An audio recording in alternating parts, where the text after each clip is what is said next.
Inicia Entre Líneas, un programa de abogados, organización Manzano y Manzano. Una visión diferente donde se reflexionan, indagan y analizan los temas de interés general.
Muy buenos días a toda nuestra audiencia que nos sintonizan a nivel nacional e internacional por la cadena básica de Todelar con su emisora La Voz de Bogotá. Iniciamos una nueva emisión del programa Entre Líneas de Abogados, Organización Manzano y Manzano, hoy sábado 4 de julio de 2020. Saludamos también a todos nuestros oyentes que nos escuchan en nuestro canal de YouTube, Organización Manzano y Manzano Limitada. Muy buenos días, Marco. Buenos días, Sergio. Muy buenos días, Jaime. Y muy buenos días a todos los que nos están escuchando en este momento. Y muy buenos días al mago de las perillas y a todos nuestros oyentes. Nosotros seguimos transmitiendo nuestro programa Entre Líneas desde nuestras casas, acatando las órdenes del decreto 749 y 878 expedido por el Gobierno Nacional, cumpliendo con el aislamiento preventivo obligatorio hasta el 15 de julio de este año. Numeral, quédate en casa, si no tienes que salir, no salgas. Marco, contémosle ahora a nuestros oyentes por qué escogimos hoy la canción A la Huelga de Puag. Bueno, porque en este programa vamos a hablar de una sentencia de la Corte Suprema de Justicia que tiene que ver con el tema de la huelga. Por eso, Puag fue una banda de hardcore nacida en Valladolid que prolongó su andadura desde 1991 hasta mediados del año 2007, cuando se separaron.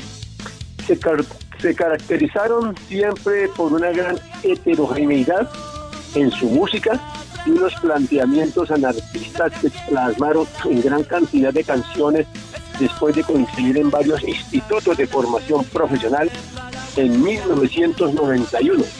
Para imitar los sonidos de la música que siempre les había fascinado, el punk y el hardcore de los años 80, procedentes en su mayoría de las bandas operativas en el País Vasco, Madrid y Cataluña. Al tratarse del punk de una actitud antes que nada, este tipo de música y la denuncia social en sus letras han sido siempre uno, y en ese sentido, donde apuntarán los primeros textos de la banda, aún sin apenas vinculación ideológica alguna. No obstante, desde un principio mantuvieron un marcado compromiso anticomercial en la música. En esta ocasión los escuchamos con un cover de la canción A la Huelga de Rolando Alarcón, destacado folclorista, compositor y profesor chileno, simpatizante y seguidor del Partido Comunista de Chile y uno de los representantes del movimiento cultural denominado la Nueva Canción Chilena. Bien, A la Huelga.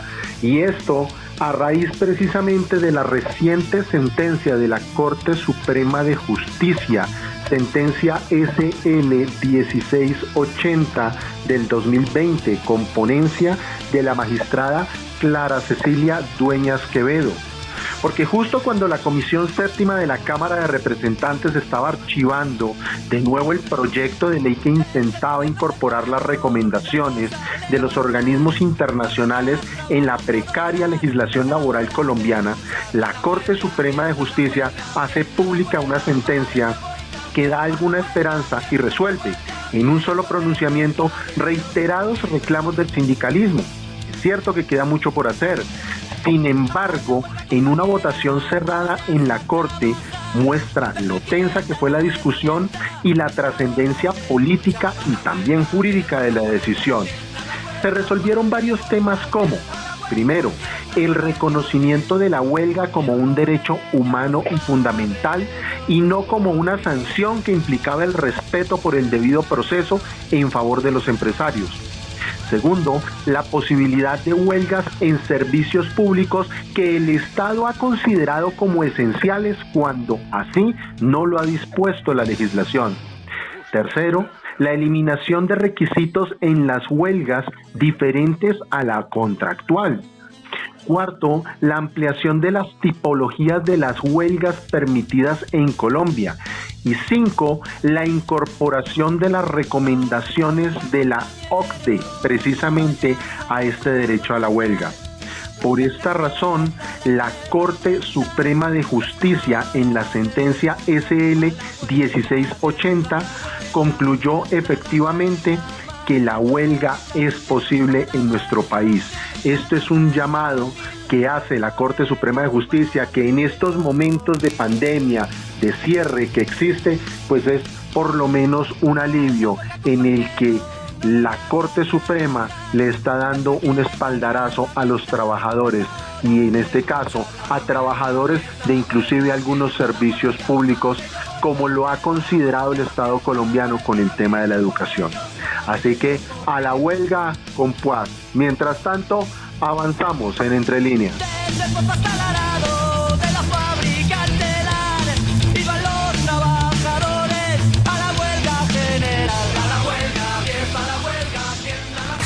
Atención, abogados, Organización Manzano y Manzano Limitada continúa reclamando retroactividad en cesantías a docentes vinculados en propiedad entre 1990 a 1996 y que tengan tiempos en cualquier modalidad antes del 31 de diciembre de 1989. Revisión pensión invalidez por enfermedad profesional o accidente de trabajo para docentes provisionales y del decreto 1278 del 2002 que les aplicaron Ley 100 de 1993. Pensión de sobrevivientes si les fue negada o concedida solo por 5 años. Pensión gracia si les fue negada por cualquier causa. Compatibilidad entre pensión de jubilación del sector público y pensión de vejez del sector privado. Revisión pensión jubilación o invalidez. Consúltenos sin ningún costo. Calle 19, número 310. Oficina 401. Teléfono 342-3150. 342-3150, Bogotá.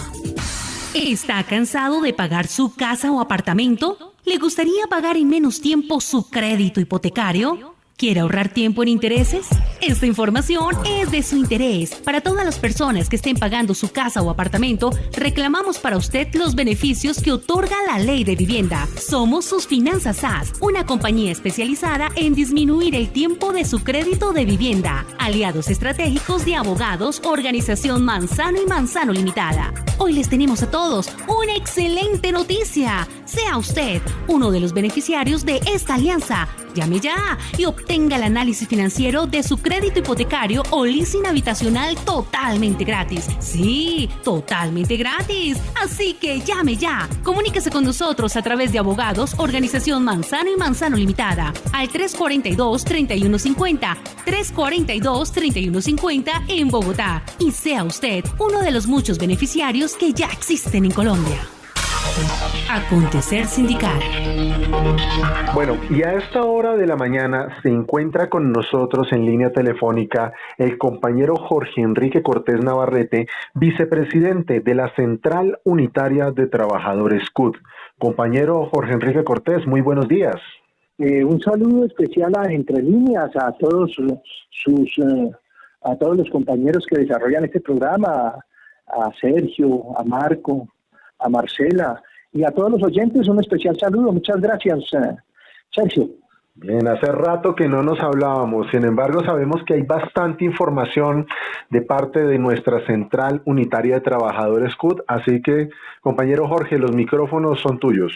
Gracias. No, lo primero que queremos decir es que, contrario a lo que permanentemente viene diciendo, señalando el presidente de la República en su programa de televisión, porque hoy parece es más un presentador de televisión que presidente de la República, él viene señalando que la curva se aplanó, pero eso no lo entendemos.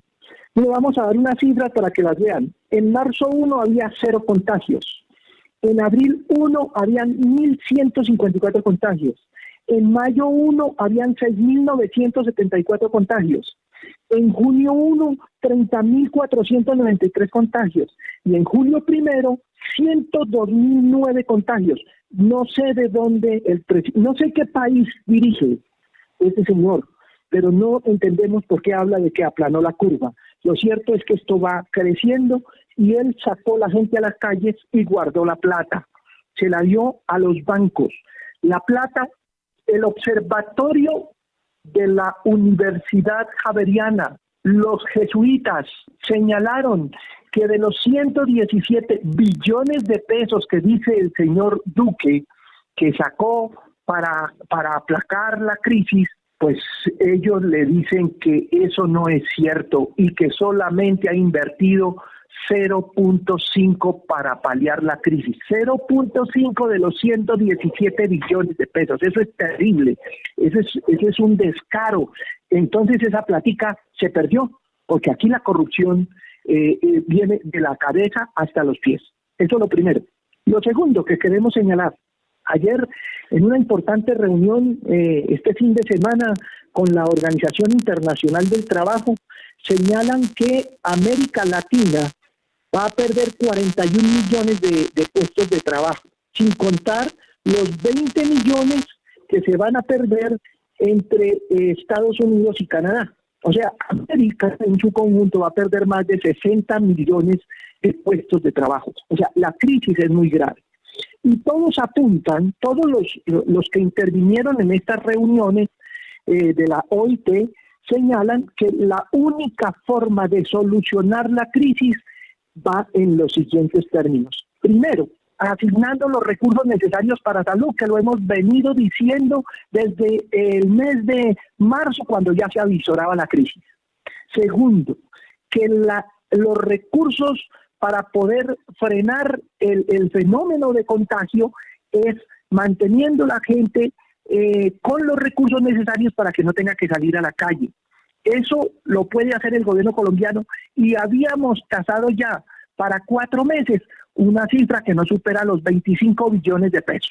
Y tercero, o sea, así sí podríamos hoy tener plana la curva, pero bueno, ¿qué hacemos? Y tercero, que hay que financiar a todo costo, no con préstamos, sino con subsidios reales que no son reembolsables.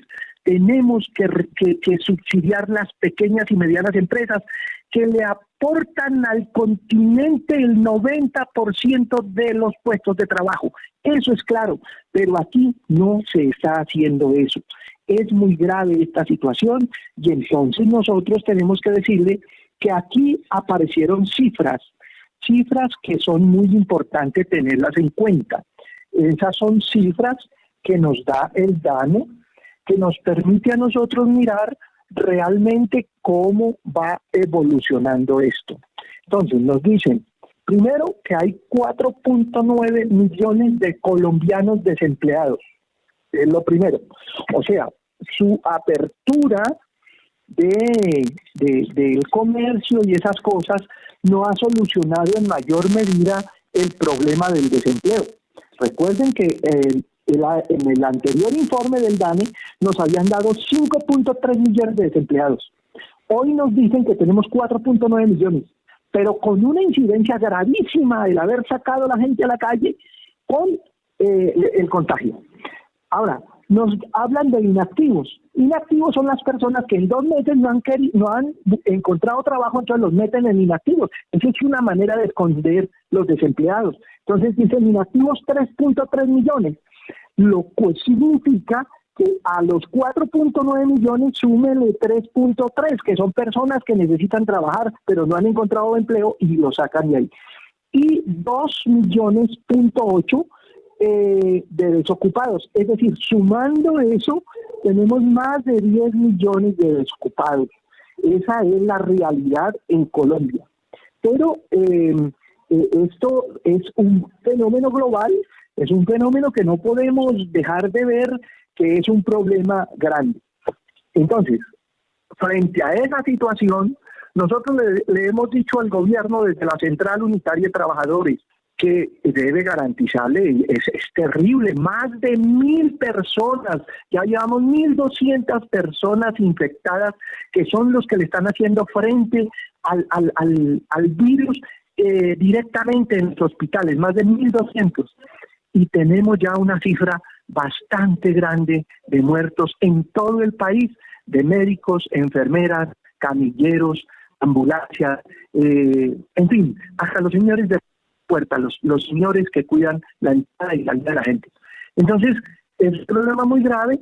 El gobierno nacional cree que con lo que viene diciendo en la televisión gana la partida. Vemos que es una acción por demás irresponsable, pero tirando a estúpida, porque es que cuando uno sabe que las cosas van a ocurrir, que vienen, lo que viene va a ocurrir, y uno lo sigue haciendo, ya no es estupidez. Entonces, pues nosotros queremos advertir eso.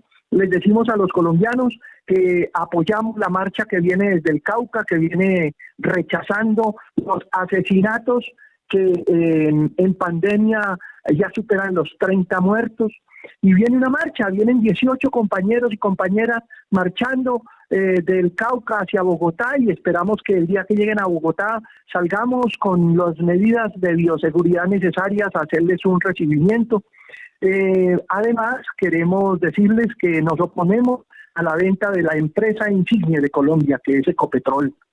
Han querido venderla, van a poner en venta lo que es el transporte de crudo, gasolina y gas, que eso le representa al país de los 9 billones de pesos que le entran más o menos por esa empresa, eso le representa 1/3 de esos 9 billones, o sea, 3 billones de pesos al año produce eso.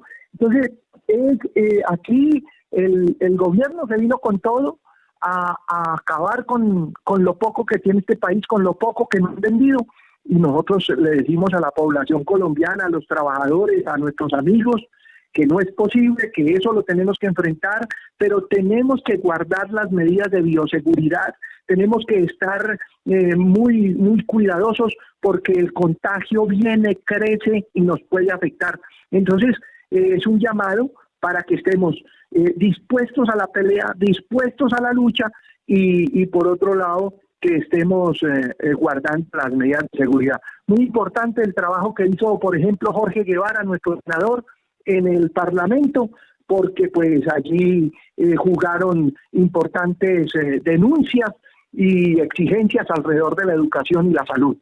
Yo quiero señalar para finalizar que hay unos sectores de abogados oportunistas que están asumiendo el rol que le corresponde a FECODE.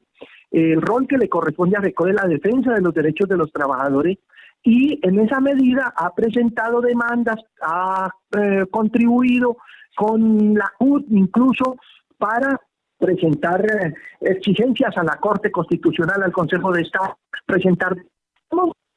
pero los irresponsables que quieren a través de la mentira y el engaño decir que son ellos los que han conseguido. O sea, por encima de las organizaciones sociales se ponen a decir que son ellos los que hacen, y resulta entonces que están con el interés de acabar las organizaciones sociales. ¿Para eso los mandó el gobierno? ¿O cómo uno debe entender eso? Porque a uno sí le extraña mucho que un personaje, un abogado que supuestamente defiende los intereses del, porque no son los del magisterio, son los intereses del, no permite que le paguen a tiempo a los compañeros porque interpone recursos que no corresponden, acciones que no corresponden, reclamos que no corresponden en las instancias que así lo deben hacer. Y ahora adopta la posición de que es el que gana él desconociendo incluso los acuerdos firmados entre FECODE y el gobierno nacional para decir que todas esas primas, que todas las conquistas han sido fruto de él, incluso las que existen desde antes de él nacer. Entonces esto es un absurdo. Yo quería señalar eso para finalizar y decirles a los amigos de Entre Líneas que reciban un abrazo desde la CUT y que estamos pendientes, estamos trabajando todos los días muy juiciosos, buscando alternativas de solución a la grave problemática que tienen los trabajadores del país. Muy completo ese informe, compañero Jorge Enrique Cortés. Sin embargo, yo no lo puedo dejar ir porque me hacen falta dos preguntitas. La primera de ellas, sí. Sentencia de la Corte Suprema de Justicia, Sala de Jurisdicción Laboral, que revive o amplía un poco el tema del derecho a la huelga. Y número dos, hay un evento bien importante la próxima semana. Me gustaría que también le extendiéramos la invitación a nuestros oyentes. Bueno, el derecho a la huelga pues es un derecho internacional que han querido desconocer en Colombia y muy oportunamente, efectivamente, esta instancia que es una de las más importantes, de las mayores instancias que tiene el país, ha hecho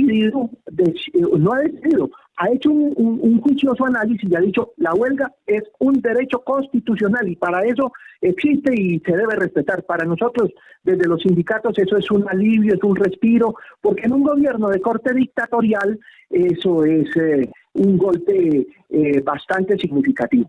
Ahora, efectivamente, el próximo lunes a las 9 de la mañana, el próximo lunes, tenemos unos invitados internacionales que lo vamos a llevar a cabo en un Facebook Live. Ese Facebook Live trata de la experiencia internacional del reingreso a las clases. Entonces, lo hemos titulado Ingreso a clase, entre interrogantes, experiencia internacional. Vamos a tener de la Internacional de la Educación a la profesora Paula. Por Portugal tenemos a la profesora Daniela y por Francia tenemos a un profesor de universidad, el profesor también de secundaria, quienes nos van a dar su experiencia, nos van a dar a conocer su experiencia. Por supuesto, va a estar nuestro presidente de FECODE, Nelson Alarcón, y el senador Jorge Guevara, quienes van a dar la opinión en relación con esto. Están todos invitados, ya daremos a conocer el link, pero es el Facebook Live que estamos promoviendo esta semana para el lunes a las 9 de la mañana. Lunes, muchas gracias, Sergio. 6 de julio, lunes 6 de julio, 9 de la mañana, entonces vamos a estar en ese Facebook Live. Bien, agradecemos a nuestro compañero Jorge Enrique Cortés, vicepresidente de la Central Unitaria de Trabajadores CUT, por estos minutos con los que nos ha informado acerca de la actividad de la central y mientras tanto avanzamos en Entre Líneas. Acontecer social. Bien, a esta hora de la mañana, como es costumbre, nos acompaña nuestro querido compañero Jorge Luis Villada, líder de la Unidad de Apoyo Sindical de Abogados Organización Manzano y Manzano. Jorge Luis, muy buenos días. Muy buenos días, Sergio. Muy buenos días para todo el equipo del programa. Bien, perfecto. 25ª entrega de la historia de las prestaciones sociales en Colombia.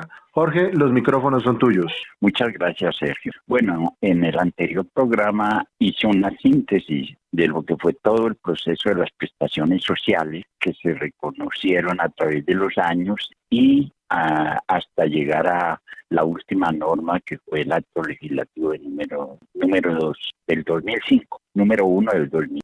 Ahí se hace todo lo que fue la evolución de las prestaciones sociales. Sin embargo, pienso que hay que puntualizar algunos aspectos porque la gente cree que las prestaciones sociales le llegan por gracia de los gobiernos, que eso, digamos, se debe a los decretos que tienen que ver con prestaciones, pero, digamos, no conocen de manera muy puntual cómo nacieron esas prestaciones y con qué objeto nacieron esas prestaciones sociales. Y vamos a plantear, digamos, la evolución negativa que ha tenido ese régimen de prestaciones e incluso cómo quieren profundizar el deterioro de no solamente las prestaciones sociales, sino del derecho laboral en Colombia, con este esquema neoliberal que se impuso desde 1908. Bien, en materia laboral hay 3 hitos históricos que marcan su surgimiento, desarrollo y deterioro. La ley sexta del 45, que fue la que estableció para el sector público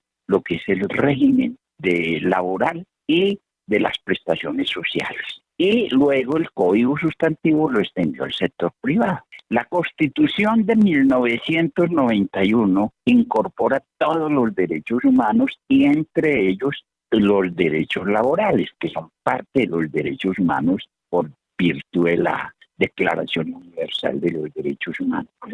Y luego viene el fenómeno del neoliberalismo. El fenómeno del neoliberalismo se caracteriza por reformas regresivas en tanto en lo laboral como en derechos para los trabajadores y sobre todo la estructura de los nuevos contratos que están determinados fundamentalmente por una política de informalidad.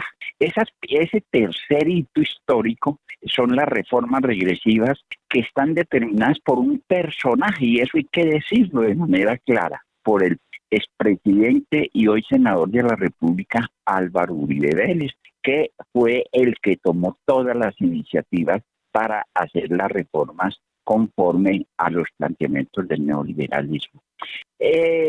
Recordemos que la pensión de jubilación fue como una recompensa que luego se volvió una prestación social y se reconocía a las personas con 50 años de edad y 20 años de servicio. Antes de ese año, del 46, se reconocían las pensiones con 20 años de servicio y cualquier edad. ¿Por qué? Porque las esperanzas de vida de las personas hacia los años 40 era de 45 años más o menos de edad las esperanzas de vida. Por eso se le reconocía ya a una persona que cumpliera 20 años de servicio trabajado, se le reconocía la pensión una vez cumpliera los 20 y no se le tenía en cuenta la edad. En ese mismo tiempo nació la cesantía. La cesantía nació para el sector privado. Eran obreros sin casi derechos laborales. Escasamente se les había aprobado la jornada de trabajo de 8 horas diarias en el año 1934. Pero esos trabajadores, en Colombia era un país muy atrasado, fundamentalmente campesino, estaban en muy malas condiciones y se les reconoció, y como no existía estabilidad laboral alguna, se les reconoció al sector privado que por cada año de servicios que acumulara se le pagaba un sueldo adicional o una que se denominó el auxilio de cesantía. Ese auxilio de cesantía no fue para los empleados públicos, pero luego se extendió a partir del 1 de enero del 42, se extendió la cesantía para los empleados públicos. También con un año de servicios por cada año que hubiesen trabajado. Es decir, había una retroactividad según los años de servicio que tuviera. Esa cesantía era incompatible con el pago de una pensión. Era pues un auxilio que se reconocía cuando la persona quedaba sin trabajo. La ley sexta incorpora otras nuevas prestaciones, que son las prestaciones asistenciales, que es todo lo que tiene que ver con la salud. Y luego, con el Código Sustantivo del Trabajo de 1950, se incorporan también esas prestaciones de salud y esas prestaciones económicas como son la cesantía y la pensión, se incorporan en el Código Sustantivo del Trabajo para los trabajadores privados. Digamos, ya durante muchos años se reconocen esos dos regímenes, tanto privado como público, hasta que viene en 1968, cuando se hace una congelación de la cesantía, o sea, ya no se liquidan por el último sueldo. Luego en el año 1969 se recogen las prestaciones sociales del sector público en una sola norma. En el año 1978 se hacen algunas modificaciones, se incluyen, además de las prestaciones sociales, asistenciales y económicas, se incluyen también primas y se reconocen, por ejemplo, como la prima de alimentación, el subsidio de transporte, en fin, algunas cosas que se consideran como salario, y además unas primas que se consideran también salario diferido, como la prima Navidad, la prima de servicios, en fin. Entonces hay que tener en cuenta que son unas prestaciones como las cesantías y las pensiones que se reconocen durante todo el tiempo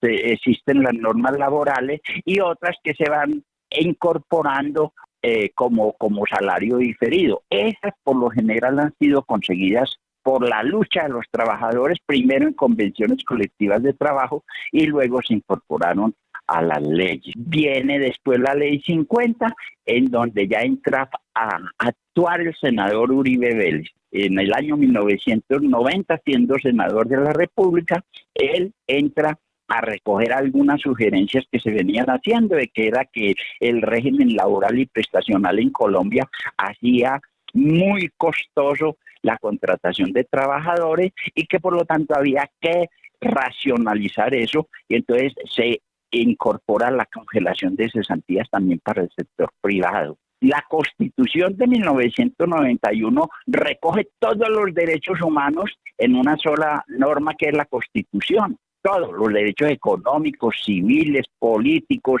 y los de tercera generación, que son los derechos de medio ambiente, de la paz, en fin. Ahí se recogen todos los derechos y se establece el Estatuto del Trabajo, que aún no ha sido ratificado por el Congreso, y además se establecen los derechos de asociación de manera muy clara, sin que los trabajadores tengan que someterse al Estado para la aprobación de los sindicatos, sino que se hacen de manera autónoma, y con la sola fundación de los sindicatos se les reconoce su personería jurídica.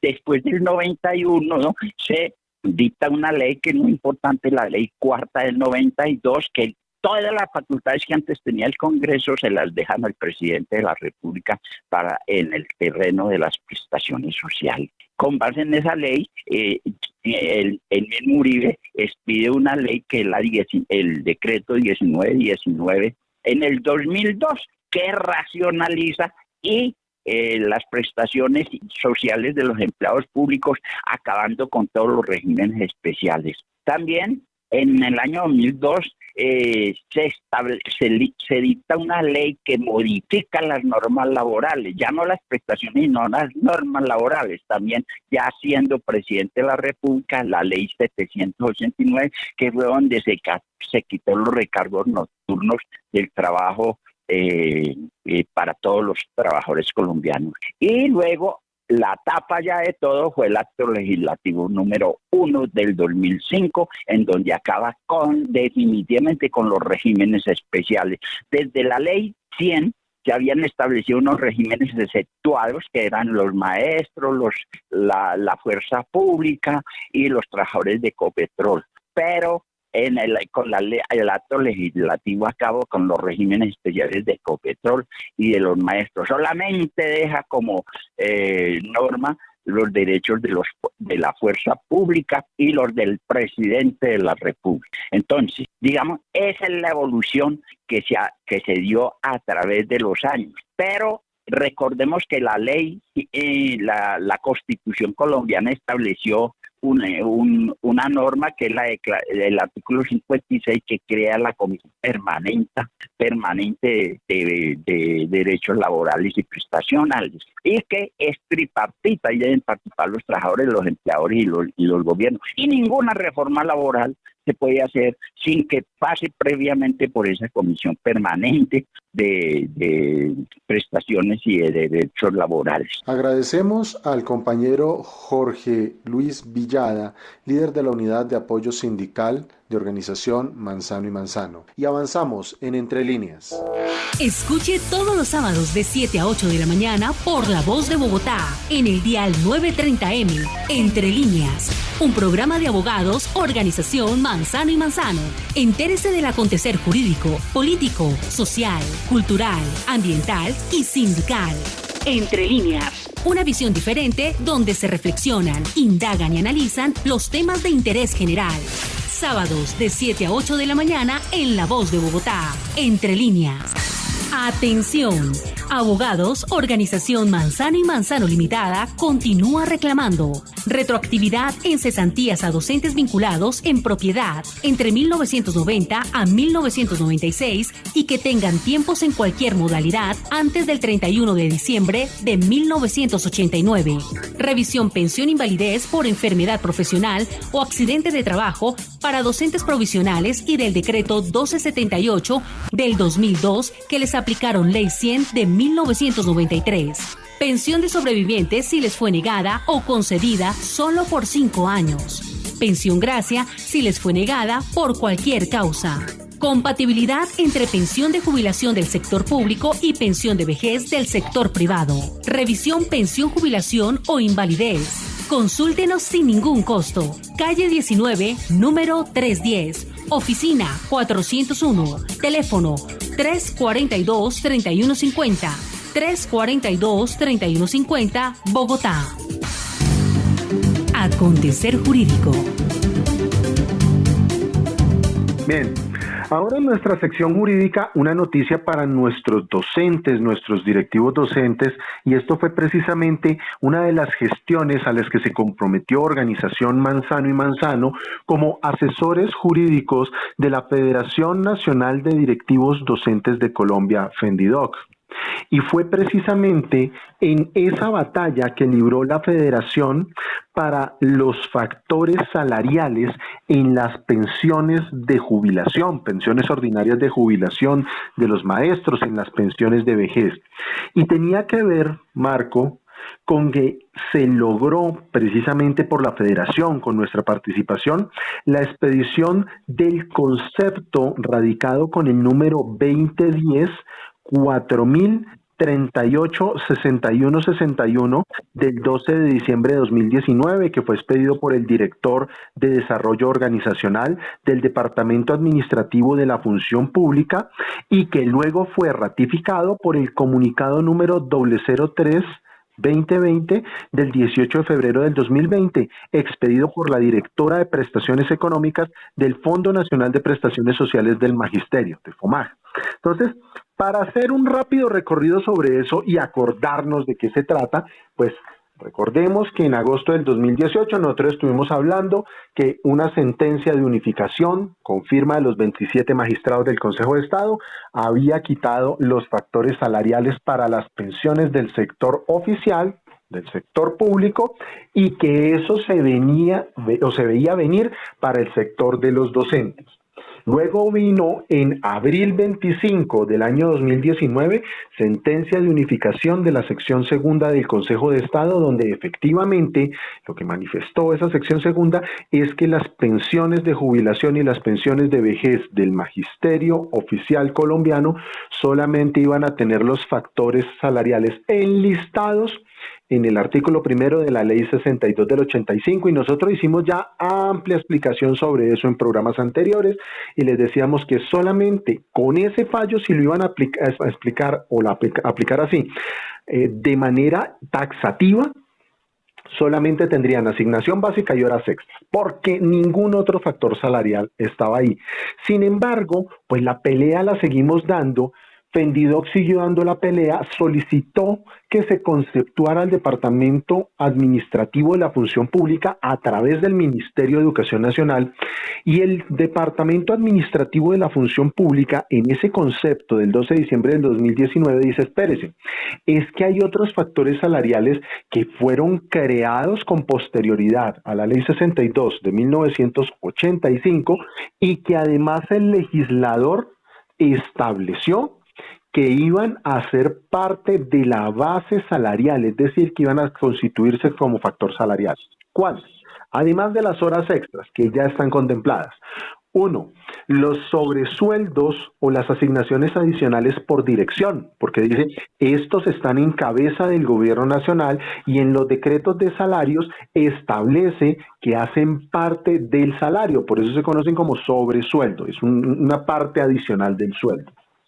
Luego dice, 2, la bonificación pedagógica. Esa bonificación que logró FECODE en el año 2018, que empezaron a pagar en diciembre del 2018, también quedó contemplada por parte del gobierno nacional como un factor salarial para liquidar no solamente cesantías, sino también pensiones, tanto de jubilación como factor salarial para hacer las cotizaciones en pensión vejez. Y número 3, lo que tiene que ver con la bonificación decreto o esa bonificación, que es ese aumento adicional del salario que logró FECODE en los paros que ha venido logrando desde el año 2014 y que se paga en un decreto adicional. Entonces el gobierno nacional, en vez de hacer una sola caja, lo que hizo fue complicarse y expidió unos decretos adicionales y lo paga de manera separada.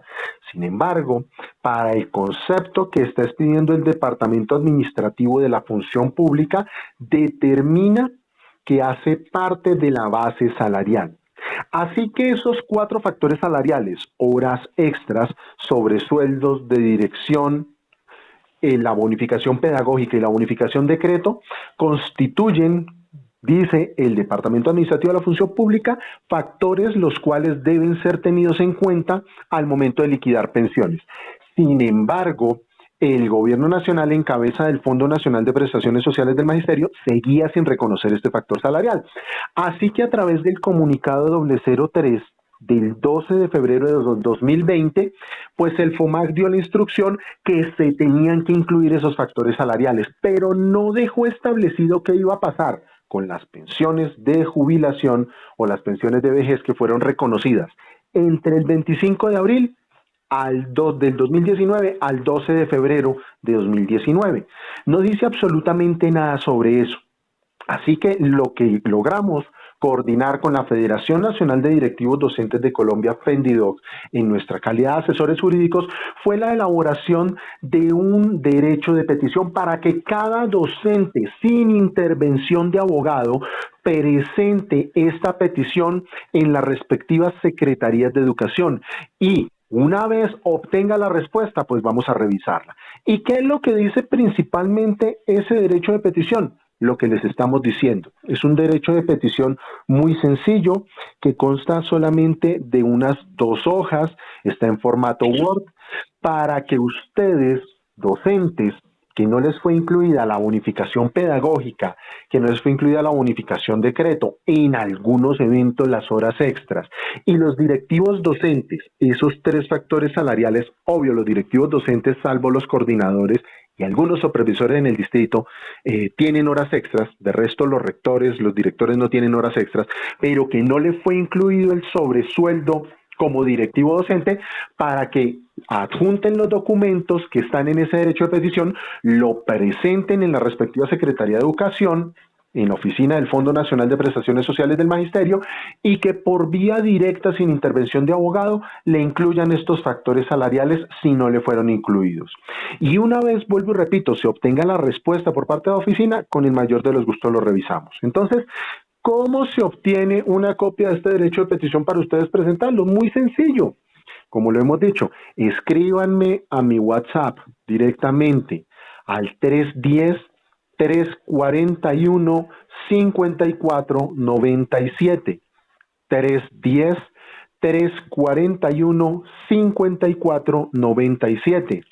O nos pueden escribir al correo de Organización Manzano y Manzano, contacto@abogadosomm.com. Repito, contacto@abogadosomm.com. Y con el mayor de los gustos nosotros les enviamos eso de manera gratuita para que ustedes lo presenten. Nuestro interés es brindarle bienestar al magisterio oficial y creemos que este gran logro, esto que se hizo con la Federación Nacional de Directivos Docentes de Colombia, FENDIDOC, en cabeza del presidente José Ignacio Saavedra, de toda su junta directiva, de los sindicatos filiales, de los directivos docentes, a quienes les mandamos un gran abrazo, precisamente por haber confiado en nosotros, pues ahora, en estos momentos, ya con ese derecho de petición, que se pueda materializar ese derecho, Marco. Yo creo que es bien clara la información frente a eso, entonces quien tenga ese caso, que se comunique con nosotros. Bien, Marco, ¿qué otro tema tenemos hoy para nuestra sección? Bueno, Sergio, comentar que finalizando esta semana y en el transcurso de la misma han ocurrido varios hechos. Mencionemos algunos de ellos, a ver de pronto si profundizamos en varios o en uno. Por ejemplo, ya el contagio por coronavirus en Colombia llegó y superó la barrera de los 4.000 contagios diarios en 24 horas. Y nos estamos acercando ya al promedio de los 200 muertos por día. Creemos que es bastante preocupante porque en el programa anterior analizábamos cómo esto de manera exponencial iba a afectar justamente a nuestro país, sobre todo por algunas medidas tan absurdas que ha tomado este gobierno, y lo dijimos en aquel entonces, el famoso viernes negro. No es un viernes sin IVA, fue un viernes negro. Por otro lado, la violación que efectuaron tropas del ejército colombiano a la niña indígena, pues se ha denotado por lo menos informes de prensa y de radio que no es el único caso, sino que hay muchos y muchos casos donde se han cometido esta clase de abusos, de violaciones violentas por parte de nuestras fuerzas militares, y ya la misma comunidad internacional se ha pronunciado.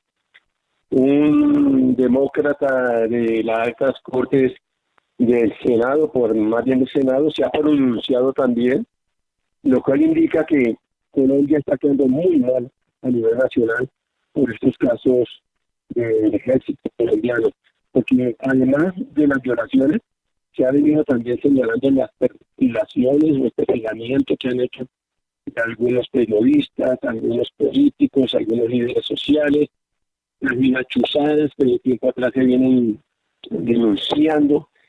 Entonces, algo está pasando al interior de nuestro ejército colombiano, no solamente con los falsos positivos, también que se han venido presentando de tiempo atrás y que se reiniciaron en este año con esos falsos positivos, segundos falsos positivos.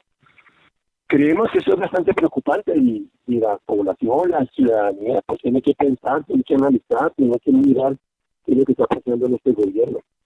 Y para rematar, los casos de la política, se descubren nuevos audios donde allí se habla de la compra de votos para las elecciones del presidente Iván Duque, donde hoy en día ya también se anunció que se compraron votos en Santander, en Magdalena, y parece ser que no solamente en toda la costa, sino en todo el país. Bastante grave, porque entonces va a ser un gobierno ilegítimo que consiguió la votación de presidente a través de la compra de votos con dinero de narcoparamilitares o de narcos, es decir, dinero untado de sangre. Igualmente, pues bastante preocupante, porque siguen los asesinatos de líderes sociales. Prácticamente cada día están matando a un líder social, y también están matando a los reinsertados, a los que hicieron el proceso de paz con el gobierno de Santos. Y eso también es un duro golpe al proceso de paz que vive nuestro país, y que, como lo dijo este gobierno al comenzar su campaña a la elección de presidente, iban a hacer trizas del proceso de paz. Pues bien, esta es una parte que contribuye a hacer trizas el proceso de paz, porque el Estado le ha quedado muy grande controlar esos asesinatos de líderes sociales y de reinsertados. Y por último, el caso del contralor y del fiscal que se fueron a pasear a San Andrés. Entonces, una vez que fueron descubiertos, hicieron allí una reunión extraordinaria para decir que estaban en una labor gubernamental, cuando parece ser que no era así, pues estaban con sus correspondientes esposas, parece que con familia, y estaban utilizando los dineros públicos, los dineros nuestros, para hacer turismo. No sé, Sergio, ¿tú qué opinas de todas estas situaciones, de todas estas noticias que en realidad nos preocupan bastante, tienen mucha repercusión en el extranjero? La ONU, muchas organizaciones internacionales, muchas ONG tienen puestos los ojos en Colombia. Es bastante preocupante, Marco, como tú dices. En cuanto a los contagios, saber que Colombia ya está alcanzando, el día de ayer estábamos a 220 casos de contagios de superar a Canadá en el número de contagiados y de pasar del puesto 20 al puesto 19 dentro de los primeros 20 países con mayor número de contagiados y estar a menos de 50,000 contagios de alcanzar al siguiente país, que es Bangladesh, con 156,000 contagios aproximadamente.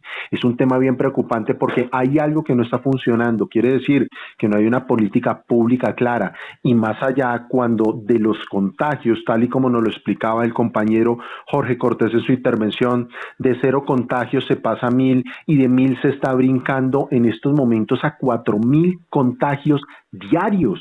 Esto es una cifra increíble, y además de ellos el número de muertos, nuestra costa Caribe, Barranquilla, el Atlántico, que está sitiada por esta situación, es bastante lamentable.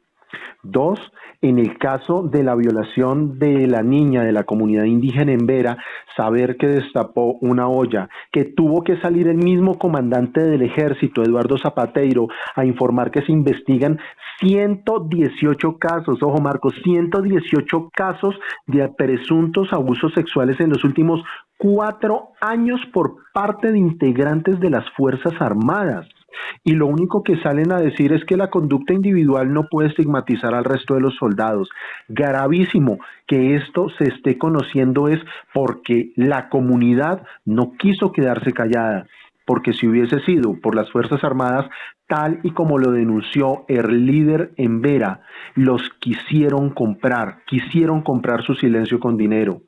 Afortunadamente, en estos momentos, esta es la oportunidad para depurar las fuerzas militares de todos esos seres humanos que están cometiendo esos actos, tal y como lo dijo la compañera Rosalba Gómez en el programa anterior. Son actos execrables, son actos que no tienen nombre, son actos que deberían estar proscritos inclusive de la humanidad. Así que, frente a eso, nuestro llamado vehemente. En cuanto a la ñeñe política, yo no sé, Marco, yo te haría una pregunta. Imaginémonos que en el país llega a suceder que efectivamente el fiscal en algún momento le da por investigar la ñeñe política y logra demostrar que hubo la compra de votos. ¿Y qué va a pasar? ¿Qué crees tú que pasaría, Marco? Yo no creo que con este fiscal vaya a pasar nada. Es el amigo íntimo del actual presidente Iván Duque. A tal punto se ha declarado que anuncia que va a hacer un allanamiento en las oficinas del Centro Democrático, cuando todos sabemos, por simple lógica, por simple sentido común, y muchos más los abogados, que los allanamientos no se anuncian, se hacen, se cae de sorpresa para buscar justamente la prueba. Pero decir, voy a hacer un allanamiento en 1 o 2 días, es mandar un mensaje de, oiga, todo lo que ustedes tengan por ahí que los comprometa, pues sáquenlo, ocúltenlo, destruyanlo. Eso no tiene sentido, eso no tiene estabilidad. Y se ve que lo que está alrededor de este gobierno no lo va a investigar. Algunos abogados que defienden a las víctimas, y en otros casos, como en la misma ñeñe política, donde están allí investigando algunos homicidios, han solicitado que el fiscal sea parte de la investigación, y no lo quiere hacer. Y no lo va a hacer. Vamos a ver qué determina la Corte Suprema de Justicia sobre este caso. Pero creemos que no va a pasar mayor cosa. Están con cortinas de humo para ocultar lo verdaderamente importante. Están buscando chivos expiatorios. Ya vimos cómo trataron de involucrar a Gustavo Petro con los mismos audios, y resulta que se demostró con los mismos audios que ahí no estaban los parapolíticos apoyando a Petro, sino que por el contrario, la conversación que se escuchó es que querían presionar a los mineros, esto es, a los trabajadores, a los sindicalistas, para que no apoyaran a Petro en la segunda vuelta. Hay muchas cosas por decir y muchas cosas por analizar, pero creo que el tiempo se nos está agotando. Se nos acabó el tiempo, efectivamente, lamentablemente. Así que, si usted quiere escuchar este programa, puede hacerlo ingresando a www.abogadosomm.com o en nuestro canal de YouTube Organización Manzano y Manzano, donde podrán encontrar todas nuestras emisiones. Igualmente, si quiere tener más información de las últimas noticias a nivel jurídico, los invitamos a visitarnos en nuestras redes sociales, en Facebook en nuestro perfil Abogados OMM, nuestra fanpage Organización Manzano y Manzano o en Twitter como @abogadosOMM. Hoy, con la dirección del doctor Marco Antonio Manzano Vázquez y con la conducción de quien les habla, Sergio Manzano Macías. Numeral, quédate en casa y mientras podamos, a la huelga. Nos hablamos en 8 días. Chao, chao.